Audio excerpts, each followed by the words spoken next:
Assalamualaikum warahmatullahi wabarakatuh.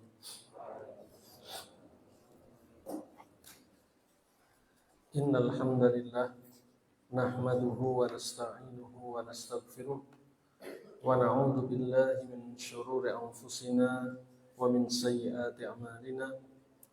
Man yahdihillahu fala mudilla lahu wa man yudlil fala hadiya lahu. Asyhadu an la ilaha illallah wahdahu la syarika lah wa asyhadu anna Muhammadan abduhu wa rasuluh sallallahu alaihi wa ala alihi wa ashabihi wa man tabi'ahum bi ihsanin ila yaumiddin. Ma'asyiral muslimin rahimani wa rahimakumullah. Alhamdulillah, terlebih dahulu mari kita bersyukur pada Allah Subhanahu wa taala yang pada kesempatan kali ini malam ke-18 bulan Rabiul Awal tahun ini, alhamdulillah Allah Subhanahu wa taala kembali memudahkan kita semua untuk sama-sama melanjutkan kajian kita di dalam mempelajari aqidah Ahlussunnah wal Jamaah melalui kitab Al-Aqidah Al-Wasithiyah karya Syekhul Islam rahimahullahu taala. Semoga Allah Subhanahu wa taala menjadikan apa yang kita pelajari betul-betul menghasilkan akidah yang benar, sehingga dengan sebab itu Allah Subhanahu wa taala menjadikan kita sebagai penghuni surganya. Amin ya rabbal alamin. Salawat dan salam, sanjungan, pujian dan keselamatan semoga senantiasa Allah limpahkan kepada manusia yang akidahnya paling benar, yang selayaknya kita teladani dalam semua urusan, apalagi masalah ibadah, masalah akidah, yaitu baginda Rasulullah Muhammad sallallahu alaihi wasallam. Semoga Allah limpahkan semua itu pada beliau, para istri, para keluarga, para sahabat, dan siapapun yang senantiasa mengikuti tuntunan beliau. Amin ya rabbal alamin. Baik, masyarul muslimin rahimani wa rahimakumullah. Kita akan melanjutkan pembahasan kita tentang Ahlussunnah wal Jamaah yang pertengahan di antara kelompok-kelompok menyimpang dalam agama Islam, yang mana Syekhul Islam rahimahullah ta'ala menyebutkan 5 permasalahan, dan kita sudah menyelesaikan membahas 4 permasalahan, sisa 1. Kemudian kita akan berpindah ke pembahasan yang lainnya. Pembahasan yang pertama dulu adalah tentang Ahlussunnah wal Jamaah yang pertengahan dalam masalah pembahasan nama-nama Allah dan sifat-sifatnya. Kita bahas dulu bahwasanya Ahlussunnah wal Jamaah pertengahan di antara orang-orang yang mengingkari sifat-sifat Allah maupun orang-orang yang menyerupakan sifat Allah dengan makhluknya. Jadi di sana ada orang-orang yang mengingkari sifat-sifat Allah karena dianggap tidak masuk akal dan semisalnya, karena takut menyerupakan Allah dengan makhluknya, sehingga mengingkari nama atau sifat Allah walaupun beda-beda kelirunya. Ada yang sampai tidak mengimani atau mengingkari nama dan sifat sekaligus, semuanya tidak diimani. Ada yang mengimani nama-nama Allah tapi tidak mengimani semua sifatnya. Ada yang mengimani nama Allah dan sebagian sifatnya tapi mengingkari sebagian sifat yang lain. Itu kelompok ekstrim yang pertama, baik Jahmiyah, Mu'tazilah maupun yang lainnya. Kemudian sisi kelompok lain yang ekstrim yang satunya adalah yang mengimani sifat ataupun nama Allah Subhanahu wa taala tapi kebablasan sehingga menyerupakan nama atau sifat Allah dengan makhluk-makhluknya, yang disebut dengan kelompok musyabbihah, yang menyerupakan sifat Allah dengan makhluknya. Dan Ahlussunnah pertengahan di antara 2 kelompok tadi, yaitu mengimani semua nama dan sifat Allah Subhanahu wa taala yang disebutkan dalam dalil yang sahih, baik dalam Al-Qur'an maupun dalam hadis-hadis yang sahih dari Rasulullah Shallallahu Alaihi Wasallam. Semuanya diimani, tidak ada satupun yang diingkari.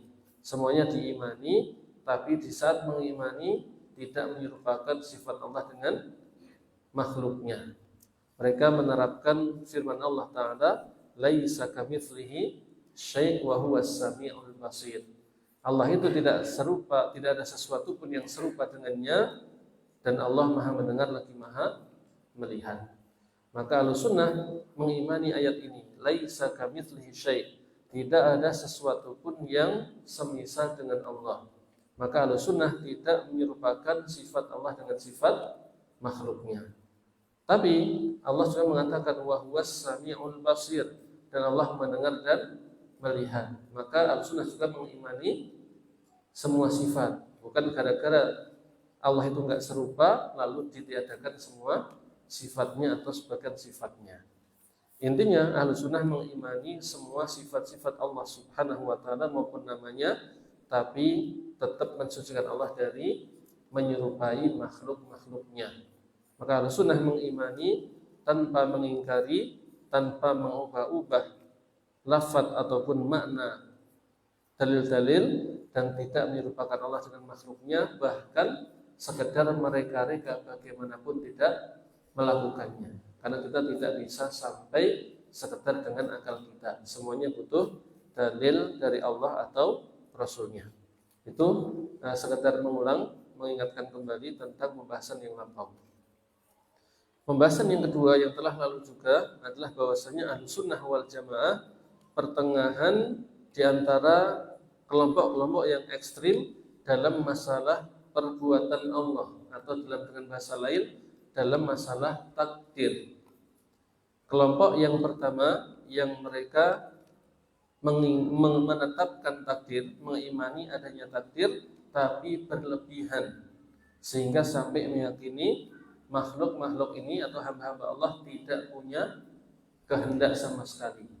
Jadi mereka mengimani bahwasanya segala sesuatu terjadi dengan takdir Allah Subhanahu wa taala, tapi kebablasan, sehingga meyakini hamba-hamba Allah tidak punya kehendak, seperti daun yang jatuh dari pohon, seperti itu. Kelompok yang kedua yang berlebihan juga adalah yang justru sebaliknya, meyakini perbuatan hamba itu tidak ada sangkut pautnya dengan takdir Allah. Mereka meyakini hamba-hamba punya kehendak, dan itu tidak ada kaitannya dengan kehendak Allah Subhanahu wa taala. Dua-duanya keliru. Yang pertama disebut dengan Jabriyah, yang kedua disebut dengan Qadariyah. Dua-duanya keliru. Adapun Ahlussunnah wal Jamaah maka berada di pertengahan di antara dua kelompok ekstrim tadi. Ahlussunnah mengimani bahwasanya segala sesuatu terjadi dengan takdir Allah. Tidak ada sesuatu pun yang terjadi tanpa takdir ataupun kehendak Allah Subhanahu wa taala. Seperti kelompok yang pertama. Tapi Ahlussunnah juga meyakini bahwasanya hamba-hamba Allah punya kehendak. Tapi kehendak hamba ini tidak akan bisa terlaksana kecuali kalau Allah juga menghendakinya. Nah, seperti itu. Seperti firman Allah Ta'ala, wa ma tasyauna illa ayyasha'allahu rabbul alamin. Kalian tidak akan bisa menghendakinya kecuali kalau Allah sang Rabbul Alamin menghendaki hal tersebut. Jadi Ahlussunnah mengimani seperti itu. Jadi semua terjadi dengan kehendak Allah, dengan takdir Allah, dan hamba punya kehendak. Tapi kehendak hamba tadi tidak akan bisa terlaksana tanpa kehendak Allah Subhanahu wa taala. Maka, dan sering kita sebutkan, kita sebenarnya bisa membedakan kapan kita dipaksa, kapan kita punya kehendak. Kita yang hadir ke sini pengen sendiri atau dipaksa? Pengen sendiri, ya kan? Tidak ada yang maksa. Kita datang sendiri, jalan kaki sendiri, masuk masjid sendiri, tidak ada yang maksa.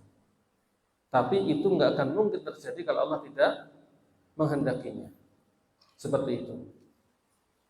Kita bisa membedakan kapan kita berkehendak, kapan tidak. Kalau lagi tidur, tahu-tahu gelundung, jatuh, kan nggak kehendak. Jadi kita dipaksa, nggak pengen tapi terjadi. Bahkan kedipan mata kita ini, kapan kita ngedipnya karena kehendak kita, kapan tidak kita juga bisa membedakan, betul kan? Tapi itu nggak akan bisa kita lakukan kalau Allah tidak menghendakinya.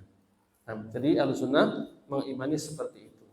Tapi ketika Allah menghendaki tidak berarti memaksa. Ya kadang maksa, kadang tidak.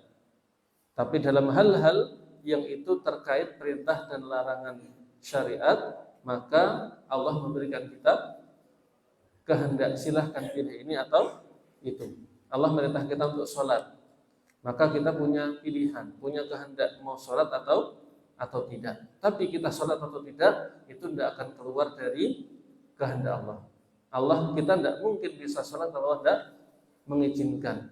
Kita tidak mungkin bisa meninggalkan sholat kalau Allah tidak mengizinkan. Nah, karena Allah memberikan pilihan, memberikan kita kebebasan untuk milih, maka kita bisa melakukannya. Maka kita melakukan kehendak kita, tapi tidak akan bisa kita lakukan kalau tidak dikehendaki oleh Allah Subhanahu wa ta'ala. Baik, itu pembahasan yang kedua. Pembahasan yang ketiga, ma'asyiral muslimin rahimani wa rahimakumullah, adalah tentang sikap pertengahan Ahlussunnah wal Jamaah dalam masalah ancaman terkait pelaku dosa besar. Maksudnya adalah pelaku dosa besar itu di akhirat nanti seperti apa? Apakah masuk neraka atau tidak? Nah, seperti itu. Nah, Ahlussunnah pertengahan di antara dua kelompok ekstrim. Kelompok ekstrim yang pertama yaitu Murji'ah yang meyakini bahwasanya iman itu atau amal itu tidak termasuk iman, sehingga orang yang berdosa besar tetap imannya sempurna sehingga tidak akan masuk neraka. Ini kelompok ekstrim yang pertama. Gara-gara meyakini amal soleh itu tidak masuk dalam iman, maka pelaku dosa besar menurut mereka tidak berkurang imannya tetap sempurna sehingga tidak masuk neraka. Kelompok ekstrim yang kedua adalah Mu'tazilah dan Khawarij. Sama-sama meyakini pelaku dosa besar itu di akhirat nanti masuk neraka selama-lamanya, tidak bisa keluar dari neraka. Ini juga ekstrim. Adapun Ahlussunnah wal Jamaah maka pertengahan di antara keduanya. Ahlussunnah meyakini bahwasanya iman itu terdiri dari apa saja di hati kita, di lisan kita maupun anggota badan. Jadi amal soleh termasuk dalam iman, sehingga iman itu tidak sekedar keyakinan hati, tapi juga dibuktikan dengan ucapan lisan maupun perbuatan anggota badan. Bisa bertambah dengan ketaatan, bisa berkurang dengan kemaksiatan.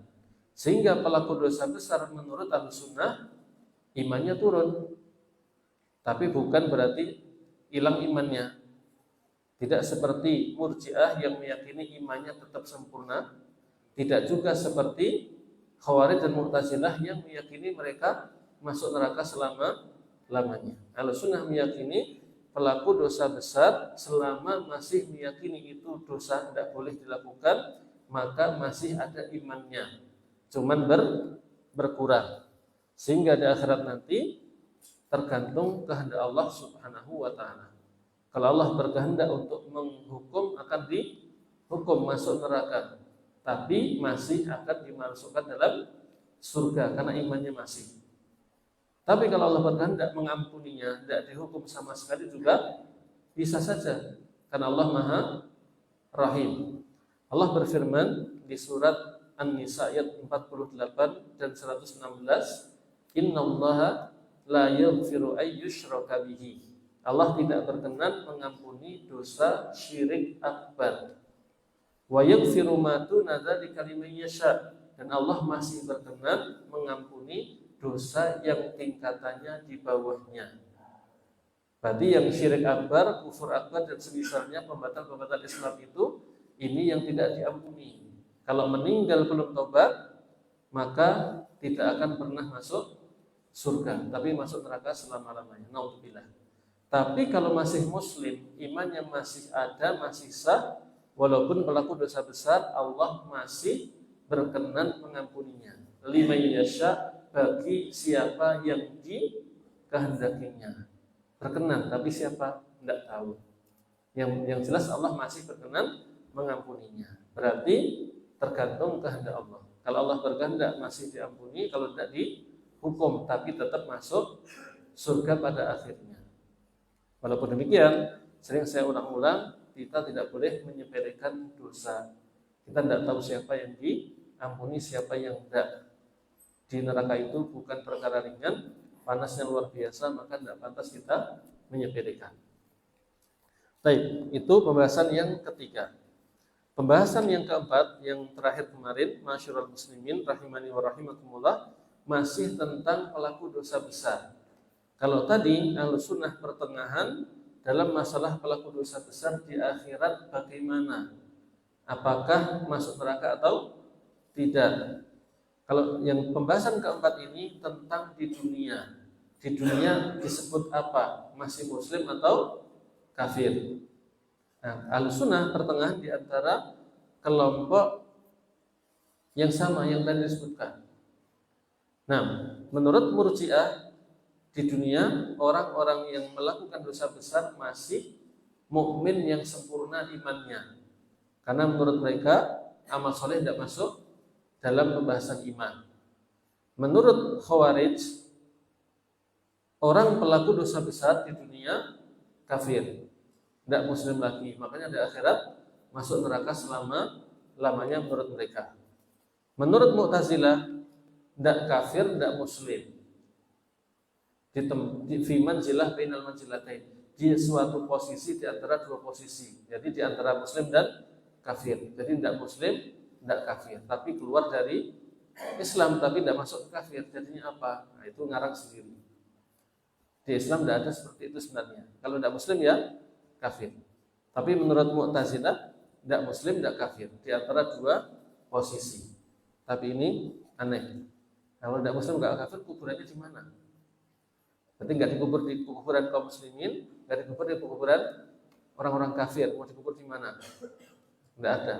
Nah, intinya seperti itu. Tapi di akhirat nanti menurut Khawarij dan Mu'tazilah sama. Karena sama-sama keluar dari Islam, maka sama-sama kekal di neraka menurut mereka.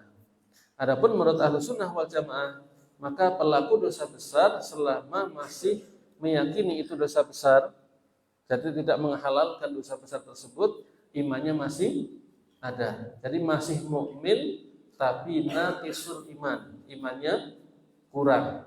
Jadi mukmin yang kurang imannya, nah, begitu. Atau dikatakan mukmin bi imanihi fasiqun bi kabiratihi. Jadi mukmin disebut mukmin karena punya iman, tapi fasik karena berbuat dosa besar. Jadi menurut Ahlussunnah masih mukmin, cuman imannya merosot. Nah, begitu. Jadi masih disebut sebagai mukmin. Beda dengan Mu'tazilah dan Khawarij yang sudah tidak menganggap muslim lagi. Beda juga dengan Murji'ah yang masih menganggap muslim yang sempurna imannya. Itu Ahlussunnah pertengahan. Mukmin tapi berkurang imannya. Nah, seperti itu.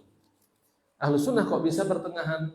Bukan karena pengen di tengah-tengah, tapi karena selalu mengikuti dalil. Jadi selalu mengikuti dalil dari Allah atau Rasulnya, sehingga posisinya selalu di tengah-tengah, tidak ekstrim kanan maupun kiri. Karena di antara penyebab kelirunya keyakinan itu karena mengikuti sebagian dalil, meninggalkan dalil yang lain, tidak mengompromikan, atau mengikuti akal tidak peduli sama dalil misalnya, dan semisalnya. Intinya tidak berpatokan dengan dalil sebagaimana mestinya. Adapun Ahlussunnah wal Jamaah, prinsip mereka adalah selalu mengikuti Al-Quran dan sunnah sahihah dari Rasulullah Sallallahu Alaihi Wasallam. Baik, ma'asyiral muslimin rahimani wa rahimakumullah. Kita lanjutkan pembahasan yang kelima tentang posisi Ahlussunnah wal Jamaah yang pertengahan di antara dua kelompok. Syekhul Islam rahimahullah taala menyampaikan wa fi ashabi Rasulillah sallallahu alaihi wasallam bainar rafidhati wal khawarij. Ahlussunnah wal jamaah pertengahan dalam permasalahan tentang sahabat-sahabat Rasulullah sallallahu alaihi wasallam antara dua kelompok ekstrim, yaitu antara Syiah Rafidhah dan Khawarij. Jadi dalam masalah sahabat Rasulullah sallallahu alaihi wasallam, Ahlussunnah pertengahan antara kelompok Rafidhah, Syiah Rafidhah dan kelompok Khawarij. Nanti kita akan bahas ringkas saja, insyaallah di pertemuan yang lainnya kita rinci. Karena Syekhul Islam memang meringkas di sini, nanti di belakang akan membahas lebih detail tentang sikap Ahlussunnah kepada para sahabat. Kita hanya akan mengisyaratkan saja bagaimana sikap pertengahan Ahlussunnah tentang masalah sahabat Rasulullah sallallahu alaihi wasallam. Masyarul muslimin rahimani wa rahimakumullah. Siapakah orang yang disebut dengan sahabat Nabi sallallahu alaihi wasallam? Yang disebut dengan sahabat adalah alladzi ijtama'a bin Nabi sallallahu alaihi wasallam mu'minan wa mata ala dzalik. Orang yang pernah kumpul dengan Rasulullah sallallahu alaihi wasallam walaupun sebentar, dengan syarat dia beriman kepada Rasulullah sallallahu alaihi wasallam dan meninggal dunia dalam kondisi sebagai seorang mukmin. Nah, ini orang yang disebut dengan sahabat Nabi. Jadi pernah ketemu Rasulullah, berkumpul walaupun sebentar saja, lalu pulang lagi kemana, ke tempat daerahnya. Yang penting pernah ketemu Rasulullah, kumpul sebentar, beriman, meninggal juga beriman. Meninggal dalam kondisi sebagai seorang Muslim. Maka yang seperti itu disebut sebagai sahabat Nabi. Dan seseorang disebut sahabat dengan sebab pertemuan yang sebentar, itu hanya khusus untuk para sahabat. Kalau masalah kita, seseorang itu tidak akan dikatakan sahabatnya kalau cuma ketemu sebentar lalu pergi. Harus ada pertemuan yang lama, sering bersama, dikatakan sahabat. Betul kan? Tapi sahabat Nabi tidak perlu seperti itu untuk dikatakan sahabat. Para ulama menjelaskan sahabat itu seperti tadi. Yang penting pernah ketemu sama Nabi, berkumpul walaupun sebentar, kemudian beriman dan meninggal dalam kondisi mukmin. Maka kalau orang seperti itu sudah cukup untuk dikatakan sebagai seorang sahabat, sudah mendapatkan keutamaan sebagai sahabat Nabi sallallahu alaihi wasallam. Dan tentunya menjadi seorang sahabat Nabi itu keutamaan yang luar biasa. Bisa ketemu Nabi itu sudah luar biasa, tidak bisa digantikan, tidak bisa ditandingi oleh siapapun setelahnya. Yang tidak pernah ketemu dengan Nabi sallallahu alaihi wasallam itu rizki. Orang Allah hidupkan ketemu Nabi dan beriman. Itu rizki, betul-betul rizki. Kita hidup di masa ini tidak jadi sahabat Nabi itu karena memang tidak pantas jadi sahabat Nabi. Bukan, kita memang nggak bisa ketemu. Bukan karena tidak, ya memang nggak dipertemukan. Kalau Allah menghendaki kita ini lahir dulu di masa Nabi bisa. Apa yang tidak bisa Allah lakukan? Kalau Allah berkehendak menjadikan kita sebagai sahabat Nabi bisa tidak? Bisa, tapi kita tidak pantas. Kita ini tidak pantas. Belum tentu kalau kita hidup di masa Nabi jadi orang beriman.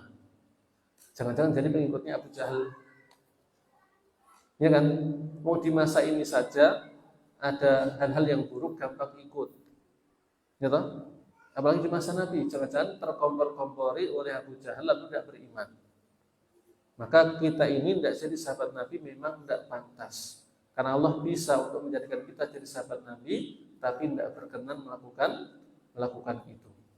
Tapi walaupun demikian, alhamdulillah kita tetap perlu bersyukur walaupun nggak jadikan sebagai sahabat Nabi, tapi tetap bersyukur karena masih diberi hidayah, diberi iman, diberi Islam.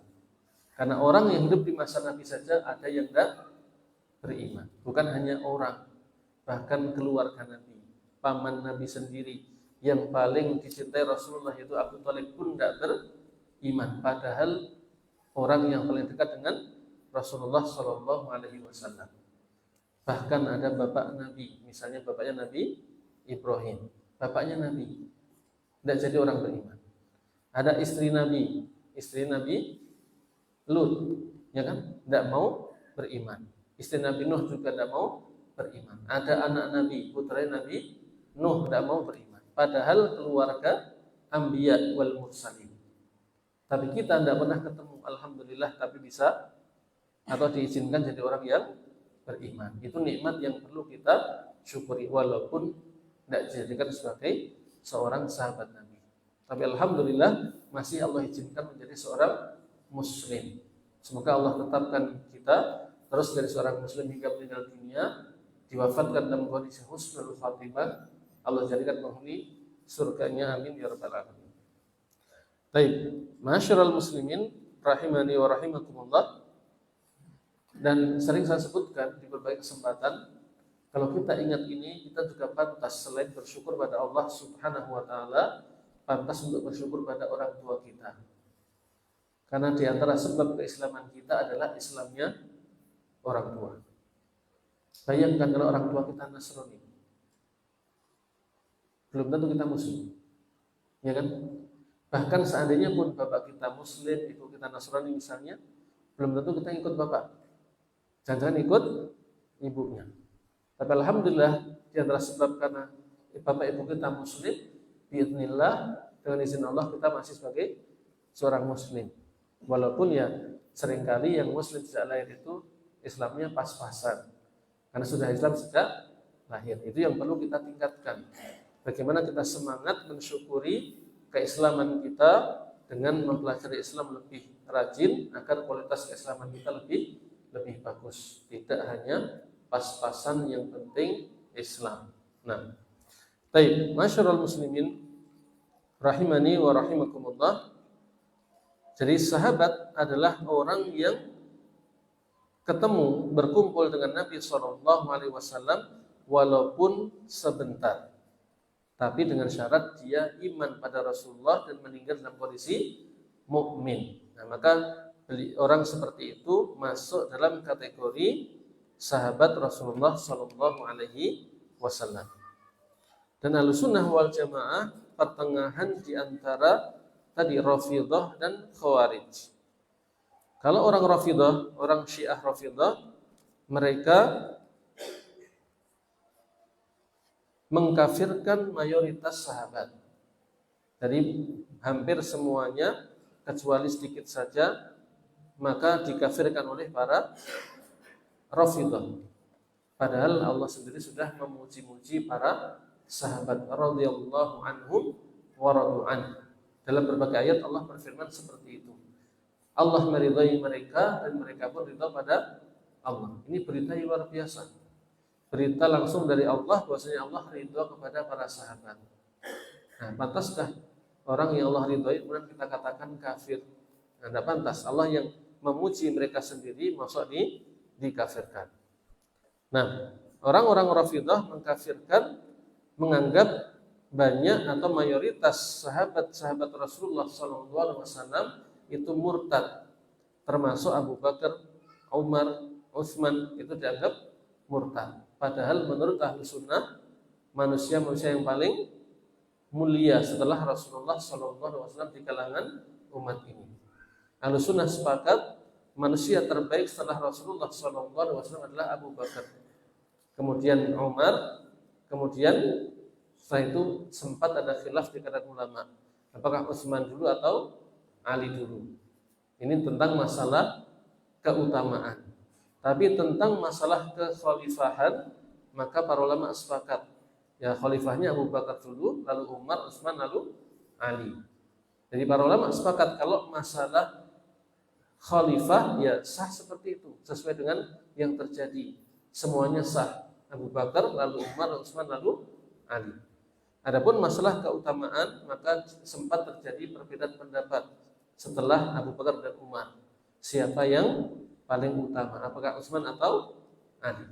Nah, baik. Tapi mereka sepakat bahwasanya yang paling utama adalah Abu Bakar, kemudian Umar bin Khattab radhiyallahu anhu. Nah, yang seperti ini dikafirkan oleh para Rafidhah. Di antara sebabnya karena dianggap mereka merebut hak Ali radhiyallahu anhu, yang harusnya Ali yang menjadi khalifah. Kok direbut sehingga Ali nggak jadi khalifah. Nah, seperti itu. Itu di antara keyakinan mereka. Baik, masyarul muslimin rahimani wa rahimakumullah. Adapun Khawarij, maka mereka sebaliknya. Jadi Rafidhah itu berlebihan kepada Ahlul Bait tapi kurang ajar kepada selain Ahlul Bait. Nah, kurang lebih bahasa gampangnya begitu. Jadi sikap Syiah Rafidhah kepada para sahabat seperti itu. Jadi terhadap Ahlul Bait berlebihan. Bahkan di antara mereka ada yang mempertuhankan Ali yang paling ekstrimnya. Tapi kurang ajar kepada para sahabat yang bukan Ahlul Bait. Nah, sehingga sampai dikafir-kafirkan. Adapun Khawarij, maka sebaliknya. Mereka berani mengkafirkan Ali bin Abi Thalib. Gara-gara dianggap berhukum dengan hukum manusia. Ketika dulu pernah terjadi pertikaian antara sahabat Ali dan kelompoknya dengan sahabat Muawiyah bin Abi Sufyan dengan kelompoknya. Nah, sempat terjadi di masa Ali bin Abi Thalib peperangan antara dua sahabat mulia dengan kelompoknya. Sehingga kemudian damai dengan berunding, gampangnya begitu. Nah, oleh Khawarij dianggap mereka berhukum dengan hukum manusia, tidak berhukum dengan hukum Allah, lalu dikafirkan. Sehingga sahabat Ali pun yang termasuk Ahlul Bait dikafirkan oleh mereka. Jadi sama-sama ekstrim dalam masalah ini. Adapun Ahlus Sunnah wal Jamaah, maka mereka memposisikan para sahabat Nabi dan Ahlul Bait sebagaimana posisinya. Ahlus Sunnah wal Jamaah ringkasnya, ini saya ringkas saja, nanti detailnya insyaallah di pembahasan yang lain. Karena Syaikhul Islam akan merinci di pembahasan yang lainnya. Jadi secara ringkasnya Ahlus Sunnah wal Jamaah memposisikan para sahabat maupun Ahlul Bait pada posisinya. Semua sahabat dimuliakan, dihormati, diagungkan, didoakan dengan kebaikan. Kalau ada kekurangan tidak diungkit-ungkit, tidak dibesar-besarkan, karena mereka manusia, tapi walaupun punya kekurangan, kebaikannya jauh lebih banyak. Tidak pantas mereka dicela-cela. Apalagi Rasulullah SAW sudah melarang dengan tegas, la tasubbu ashabi, jangan kalian mencela sahabat-sahabatku. Fawalladhi la ilaha ghairuh, demi Allah yang tidak ada sembahan yang benar kecuali Dia, lau anfaqa ahadukum, seandainya salah seorang di antara kalian berinfak mithla Uhudin dahaban, menginfakkan emas sebesar gunung Uhud, ma balagha mudda ahadihim wala nasifahu, itu tidak akan bisa menyamai infaknya seorang sahabat yang hanya satu mud atau separuhnya. Itu pun bukan emas, tapi hanya sekedar infak kurma atau gandum, segini atau segini aja, tidak bisa dikalahkan oleh infak kita yang sebesar gunung Uhud emas semuanya. Rasulullah melarang kita untuk mencela mereka karena kita ini tidak ada apa-apanya. Kita ini bukan siapa-siapa, sahabat itu siapa? Kalau tidak ada para sahabat, bagaimana Islam sampai pada kita? Maka tidak pantas kita mencela para sahabat. Rasulullah melarang sebegitu tegas sampai membandingkan ibadah kita dengan mereka itu tidak ada apa-apanya. Kita infak dengan emas sebesar gunung Uhud, itu tidak akan bisa menyamai atau menandingi infaknya sahabat yang hanya segini kurma atau gandum. Maka pantaskah mencela? Maka perlu sadar diri kita siapa, mereka siapa. Apalagi yang dicela itu Abu Bakar, yang semua iman manusia sampai hari kiamat tidak akan bisa mengalahkan imannya Abu Bakar. Maka mana pantas kita mencela mereka. Maka Ahlussunnah wal Jamaah memposisikan para sahabat sesuai posisinya. Apalagi kalau kita ingat sababul urud, kenapa Rasulullah bersabda tadi yang saya sebutkan. Itu sababul urudnya, asal muasalnya kenapa Rasulullah melarang seperti itu, karena terjadi sengketa atau adu mulut antara dua sahabat. Kan mereka manusia. Ya wajar kadang-kadang bertengkar. Ini pertengkaran antara Abdurrahman bin Auf dan Khalid bin Walid. Dua-duanya sahabat mulia. Tapi Abdurrahman bin Auf termasuk as-sabiqun al-awwalun. Orang yang pertama-tama masuk Islam. Khalid bin Walid belakangan. Maka pertengkarannya antara sahabat dan sahabat. Itu saja Rasulullah mengatakan begitu. Lalu bagaimana dengan sahabat dan kita? Kita itu bukan apa-apanya. Itu antara sahabat dan sahabat, tapi yang dicela dari Khalid mencela Abdurrahman bin Auf. Abdurrahman bin Auf awal-awal masuk Islam, Khalid belakangan. Itu saja perbedaannya sudah luar biasa. Rasulullah nggak boleh melarang mencelanya. Apalagi kita dengan Abdurrahman bin Auf, apalagi kita dengan Abu Bakar. Kita tuh tidak ada apa-apanya sama sekali. Maka tidak pantas kita mencela sama sekali para sahabat. Makanya Ahlussunnah wal Jamaah itu sikapnya justru menghormati mereka, memuliakan mereka, mengagungkan mereka, memuji-muji mereka, mendoakan kebaikan untuk mereka. Kalau mereka keliru, ya wajar, tidak dibesar-besarkan. Kita hormati, kita doakan semoga Allah mengampuni, bukan malah dibesar-besarkan, dicela-cela. Justru dicarikan udzur atau didoakan kebaikan, karena kebaikannya jauh lebih banyak dari keburukannya. Makanya ya harusnya kita itu sadar diri, kita siapa, mereka siapa. Sehingga kita mengaku tidak pantas, sembrono, kurang ajar kepada para sahabat. Kita ini bukan siapa-siapa. Apalagi ya misalnya sebagian orang itu kalau terutama sama Utsman bin Affan, kalau Syiah itu mereka kurang ajar kepada mayoritas sahabat. Abu Bakar pun kurang ajar mereka. Umar juga, Utsman juga. Kalau Khawarij di antara yang mereka lancang kepada sahabat itu pada Utsman bin Affan.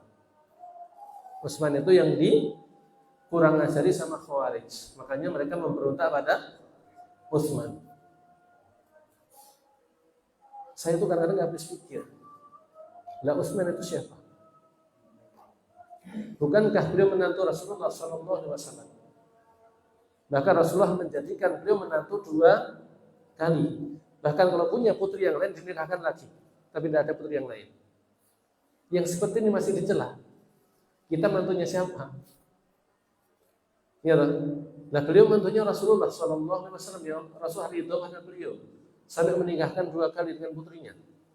Sampai kalau masih punya putri yang lain masih mau dinikahkan lagi. Kayak gitu kok masih dicela-cela. Apa yang pantas? Kita ini siapa? Kita bukan siapa-siapa. Nah, maka perlu untuk kita sadari kita ini bukan siapa-siapa. Jangan berani-berani mencela para sahabat Nabi.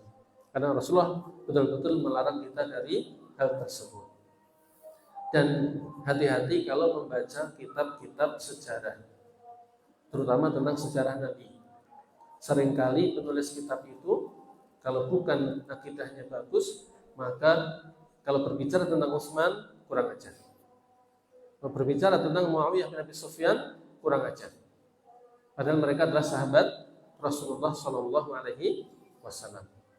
Maka Ahlussunnah wal Jamaah menghormati semua sahabat. Mereka memuji mereka, menghormati, mendoakan kebaikan, mendoakan keridhaan, anhum misalnya. Dan kalau ada kekurangan pada sebagian sahabat, maka mereka tidak membesar-besarkannya. Bahkan sudah tidak usah dikomentari, tidak usah dibesar-besarkan. Dan ketika terjadi pertikaian antara para sahabat, mungkin nanti kita akan bahas lebih rinci di tempatnya. Di masa Ali tadi saya singgung ada pertikaian antara sahabat Ali dan Muawiyah bin Abi Sufyan. Pernah terjadi perang antara sahabat Ali dan pasukannya dengan Ibunda Aisyah dan sahabat yang lainnya. Itu terjadi, tapi Ahlussunnah tidak berkomentar berlebihan. Tidak berkomentar miring tentang Ali, tidak komentar miring tentang Muawiyah bin Abi Sufyan. Tidak komentar miring tentang Ali, tidak komentar miring tentang Ibunda Aisyah. Semuanya dipuji dengan kebaikan, didoakan kebaikan, semoga diampuni kesalahannya dan sebagainya. Bukan malah membesar-besarkan kesalahan para sahabat. Mereka manusia. Mereka beristihad kadang benar, kadang salah, tapi kebaikannya jauh lebih besar. Rasulullah betul-betul melarang kita agar tidak mencela sahabat-sahabat Nabi Shallallahu Alaihi Wasallam. Dan mencela sahabat itu bahayanya besar karena bisa membuat kita tidak percaya hadis-hadisnya. Ujung-ujungnya membuat kita meninggalkan ajaran Nabi kita Shallallahu Alaihi Wasallam. Baik, itu sekilas tentang pembahasan pertengahan ahlu sunnah dalam masalah sahabat-sahabat Nabi. Nah, seharusnya sikap kita adalah seperti yang disebutkan oleh Allah Subhanahu wa taala di surat Al-Hasyr ayat 10. Di surat Al-Hasyr Allah menyebutkan tentang muhajirin, tentang ansar. Lalu mengatakan, menyebutkan doa orang-orang yang beriman, Rabbana ighfir lana wa li ikhwanina alladziina sabaquna bil iman.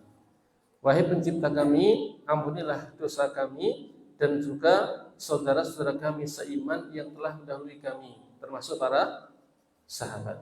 Jadi seperti itu sikap kita, bukan malah membesar-besarkan kekeliruan para sahabat. Itu didoakan ampunan. Wala taj'al fi qulubina ghillan lil ladzina amanu rabbana innaka raufur rahim. Ya Allah, jangan jadikan di hati kami kedengkian, kebencian kepada orang-orang yang beriman. Nah, itu doanya orang-orang yang beriman setelah para sahabat Nabi. Harusnya begitu. Bukan malah membesar-besarkan kesalahan para sahabat. Ingat-ingat hadis yang tadi saya baca, la tasubbu ashabi. Jangan kalian mencela sahabat-sahabatku. Nah, fawalladzi la ilaha ghairuh, demi Allah yang tidak sembahan yang benar kecuali Dia, lau anfaqa ahadukum mithla uhudin dhahaban, seandainya salah seorang kalian berinfak emas sebesar gunung Uhud, ma balagha mudda ahdihim wala nasifahu, itu tidak akan bisa menandingi infak sahabat yang hanya segini gandum atau kurma, bahkan segininya pun tidak bisa menandinginya. Maka sadarilah kita bukan siapa-siapa dibandingkan para sahabat, tidak pantas kita mencelanya. Nah, itu sikap ahlu sunnah tentang sahabat secara umum, apalagi terhadap ahlul bait, apalagi terhadap para sahabat yang ahlul bait. Karena kalau sahabat itu sekaligus ahlul bait punya dua keutamaan. Berarti keutamaan sebagai sahabat sekaligus keutamaan sebagai ahlul bait. Maka dimuliakan juga lebih-lebih lagi karena punya dua sekaligus status sebagai sahabat sekaligus status sebagai keluarga Nabi Shallallahu Alaihi Wasallam. Maka Ahlussunnah wal Jamaah menghormati semuanya, memuliakan semuanya, mendoakan kebaikan buat semuanya, baik ahlul bait maupun sahabat Nabi. Tidak sebagaimana tadi kelompok yang ekstrim, Syiah berbuat berlebihan kepada ahlul bait, lalu mengkafirkan para sahabat. Atau sebaliknya, pada para sahabat memuliakan, yang ahlul bait dibenci. Tidak seperti itu. Ahlussunnah memuliakan dua-duanya. Nah, Ahlussunnah memuliakan dua-duanya. Yang aneh itu adalah seperti perbuatan Syiah Rafidhah. Mereka mengkafirkan Abu Bakar, Umar, ya kan? Menganggap mereka mengambil haknya Ali bin Abi Thalib. Seperti itu. Padahal kenyataannya mereka itu saling mencintai. Rasulullah itu menantunya siapa? Abu Bakar. Sekaligus menantunya Umar. Jadi Abu Bakar itu ibundanya Aisyah yang merupakan istri Rasulullah Shallallahu Alaihi Wasallam. Umar itu kok ibunda ya? Abu Bakar itu bapaknya Aisyah yang merupakan istri Rasulullah. Dan Umar itu bapaknya Hafsah yang merupakan istri Rasulullah. Ini dari menantu dan mertua saling mencintai. Kok digambarkan seperti saling bermusuhan? Pun demikian Ali bin Abi Thalib ini menantunya Rasulullah, Utsman menantunya Rasulullah. Jadi mereka itu mertua, menantu mertua. Jadi saling mencintai. Bahkan sampai kuburan Abu Bakar di samping Rasulullah, Umar juga di samping, karena saking cintanya. Jadi pengen dikuburkan di sampingnya Rasulullah Shallallahu Alaihi Wasallam, walaupun nggak berani jejer, tapi diturunkan dikit. Jadi posisinya nggak betul-betul kepalanya sampingan, tapi turun. Karena para sahabat nggak ingin mungkin sejajar persis dengan Rasulullah Shallallahu Alaihi Wasallam. Tapi intinya sampai pun ketika meninggal mereka ingin dikuburkan di samping Rasulullah Shallallahu Alaihi Wasallam karena saking mencintainya. Maka tidak cocok kalau digambarkan ada permusuhan antara Ahlul Bait dengan Rasulullah. Mereka sangat cinta Rasulullah. Abu Bakar, Umar sangat cinta Rasulullah sampai-sampai ketika meninggal pengen disandingkan dengan Rasulullah SAW saking cintanya. Bahkan ketika Abu Bakar hampir meninggal setelah ditusuk oleh Abu Lu'lu' al-Majusi, Umar itu minta izin pada Ibunda Aisyah. Dari Ibunda Aisyah sebenarnya pengen beliau sendiri yang nanti dikubur di situ, di kamarnya beliau, di sampingnya Rasulullah Shallallahu Alaihi Wasallam, karena Ibunda Aisyah juga pengen bersandingan dengan suaminya. Tapi ternyata yang meninggal duluan adalah Umar. Maka Umar minta izin melalui, kalau salah ingat, melalui putranya Abdullah bin Umar, mengutus kepada Ibunda Aisyah untuk minta izin, boleh tidak saya dikubur di sampingnya Rasul. Akhirnya diizinkan oleh Ibunda Aisyah. Maka hari ini kuburan beliau bertiga berdampingan, Rasulullah, Abu Bakar dan Umar, yang membuktikan adanya saling cinta di antara mereka. Maka tidak pantas kalau digambarkan Abu Bakar itu membenci Ahlul Bait, Umar membenci Ahlul Bait. Terjadi cekcok antara Ahlul Bait dan para sahabat. Justru mereka saling mencintai. Maka Ahlus Sunnah seperti itu. Mereka memuliakan para sahabat, menghormati, mendoakan kebaikan, dan tidak menyebut-nyebut keburukan atau kesalahan mereka, karena kebaikannya jauh lebih baik. Dan karena Rasulullah SAW melarang kita semua agar tidak mencela para sahabat Nabi SAW, sebagaimana yang tadi saya sebutkan hadisnya. Dan terhadap Ahlul Bait, maka Ahlussunnah wal Jamaah juga menghormati. Apalagi kalau Ahlul Bait tadi seorang sahabat Nabi seperti Ali bin Abi Thalib, maka lebih-lebih lagi tentunya dimuliakan karena seorang sahabat sekaligus Ahlul Bait. Bagaimana dengan Ahlul Bait yang bukan sahabat?